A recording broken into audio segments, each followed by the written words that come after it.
경기의 90% 중 절반은 정신적인 것이다. 안녕하세요. 매일매일 리치 앤 미라클 데이 작가 리엠미입니다. 오늘은 게리 맥 데이비 커스티븐스의 마인드 스포츠라는 책을 가져왔습니다. 이 스포츠를 인생의 다른 영역으로 바꿔 생각해도 전혀 손색이 없고 큰 도움이 될 수 있는 책입니다. 많은 타이탄들이 공통적으로 꼽는 책 중에 하나. 그럼 이 책을 자세히 살펴보겠습니다. 옛말에 자신의 마음을 다스리는 사람이야말로 영원히 왕 중의 왕이라 불릴 수 있으리라.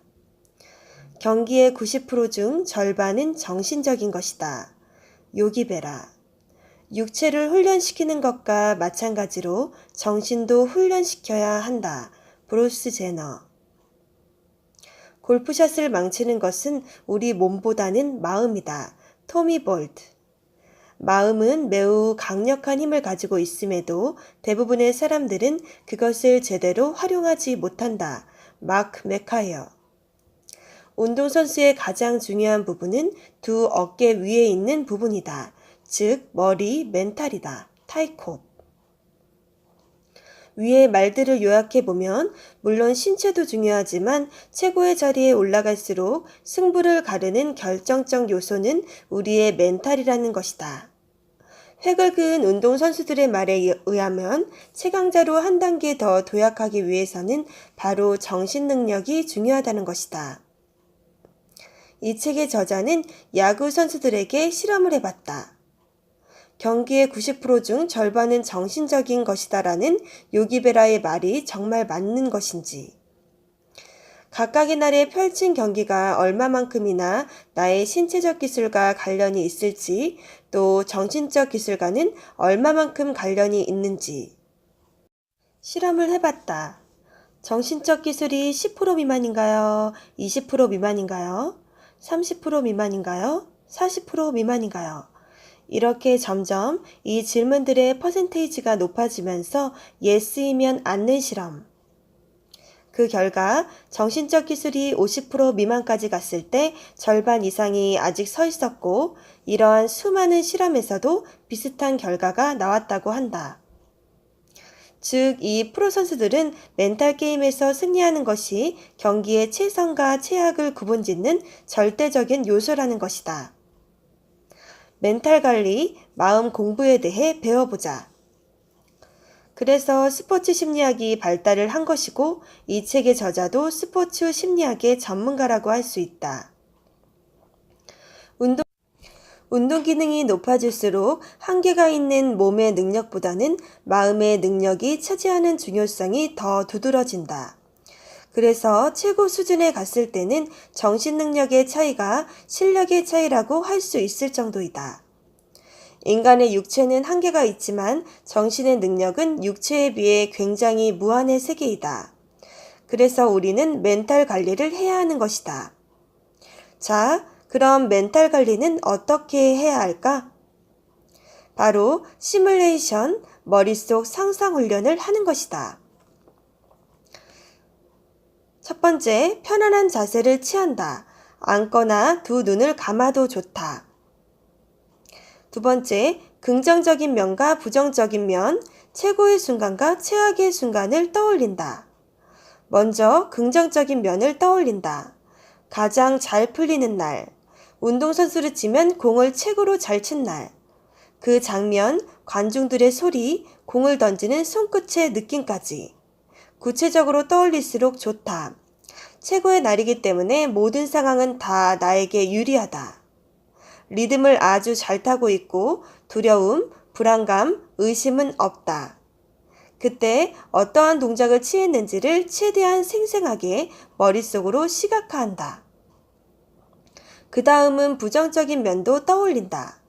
매우 무기력하고 바보 같았던 때에 연타석 홈런을 맞고 커브를 던졌는데 공이 마음대로 휘지가 않고 떨어지지도 않고. 왜 그랬을까? 어깨와 허리의 균형이 안 맞았었네. 하체가 튼튼하게 받쳐주지 않았었네. 자, 이런 것들을 생각한다. 세 번째, 중요한 순간의 날이 점점 다가올수록 3번의 최악의 생각을 점점 떠나보내고 최고의 순간으로 빠르게 전환을 한다. 그리고 네 번째, 중요한 결전의 날에는 최고의 순간만을 떠올리며 계속해서 마인드 컨트롤을 한다. 그 순간은 오로지 긍정적인 것에만 집중한다. 최악에서 최고의 순간으로 돌아올 때 빠르게 전환시킬 수 있는 방법. 최고의 순간 키워드 만들기. 최고의 순간을 묘사하는 한 단어, 키워드를 만들어서 머릿속에 떠올려라. 엔터키 하나만 누르면 빠르게 결과를 산출해내는 슈퍼컴퓨터와 같이 우리 몸을 하나의 키워드에 반응하도록 만들어라. 실제로 한 병원의 환자들을 대상으로 실험을 해봤다. 환자들이 가장 행복했던 순간들을 떠올리게 한 뒤 그 단어, 키워드를 반복적으로 말하게 했다. 아침, 점심, 저녁 식사할 때, 잠들기 전까지. 그렇게 시간이 지나자 혈압과 심박수가 낮아지었고 건강에 대한 호전도가 높아졌다. 롤모델이 있다면 멋져 보이는 그 모습을 그려보고 거기에 나를 삽입한다. 그 열정 어린 눈빛과 손짓, 그분의 얼굴에 나의 얼굴만 바꿔 그대로 시뮬레이션 하는 것이다. 그리고 그 모든 장면을 그려낼 수 있는 한 개의 단어, 키워드를 만들어서 되뇌인다. 그러면 그분처럼 해낼 수 있게 된다. 키워드가 아닌 문장도 괜찮다. 골프 시합에서 한 선수의 예를 들어보자.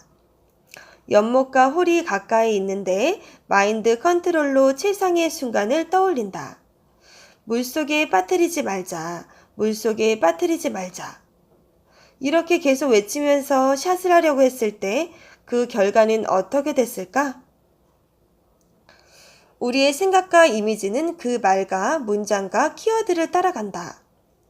물속에 빠뜨리지 말자라고 하는 순간 우리의 생각과 이미지는 물로 가고 만다. 홀이 아니다. 그래서 물속에 공을 넣으라고 몸에다 명령을 하는 것과 같은 효과가 있게 된다. 그럼 어떻게 표현해야 할까? 핀의 오른쪽 8m 지점에 공을 보내자. 물이 없는 공간, 그 핀 근처 8m라는 정확한 수치, 그러면서 긍정적인 표현. 이 정확한 수치와 긍정적인 표현이 중요하다. 이것이 우리의 마음에 큰 효과를 미치고 우리의 신체까지 큰 영향을 준다. 야구 선수의 또 다른 예를 들어보자. 라운드에 서서 공을 던지는 순간 커브를 너무 믿지 말자.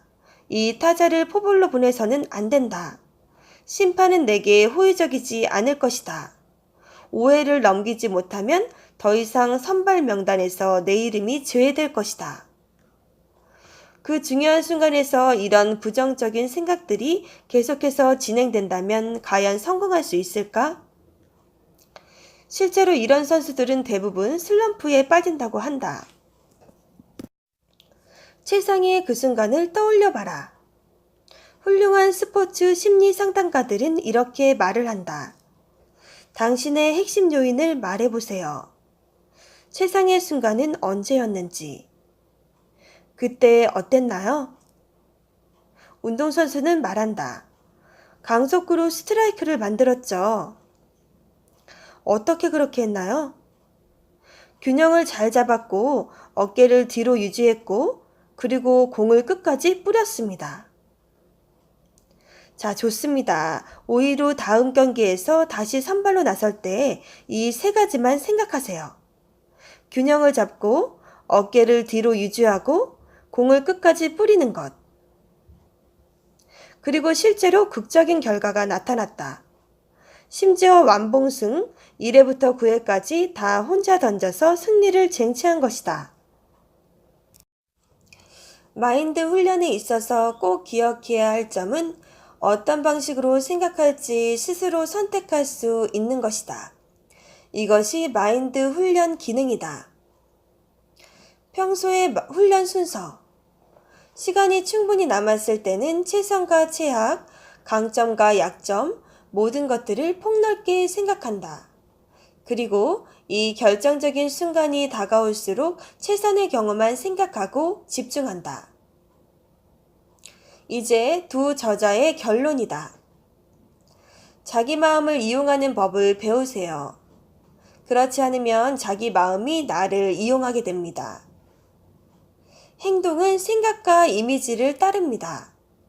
가고 싶지 않은 곳을 쳐다보는 잘못을 저지르지 마십시오. 자, 지금까지 게리 맥 데이비 커스티븐스의 마인드 스포츠라는 책을 살펴보았습니다. 마지막으로 평소에 꼭 해두어야 할 자기 마음을 이용하는 마인드 훈련 순서를 말씀드리면서 이번 시간 마치겠습니다. 첫째, 편안한 자세를 취하고, 둘째, 최고의 순간, 최악의 순간을 각각 떠올리고, 셋째, 날이 다가올수록 점점 최고의 순간을 늘려가다가, 넷째, 결정적인 날에는 최고의 순간만 떠올리기. 그리고 마지막 강력한 팁, 자신만의 키워드와 문장 만들기. 여러분들도 자신만의 키워드를 꼭 만들어 보시고 그것을 꼭 자신감으로 만드셔서 하시는 일에 좋은 결과, 좋은 결실을 맺으시길 응원드립니다. 지금까지 함께 봐주셔서 감사드립니다. 다음 시간에 또 뵐게요.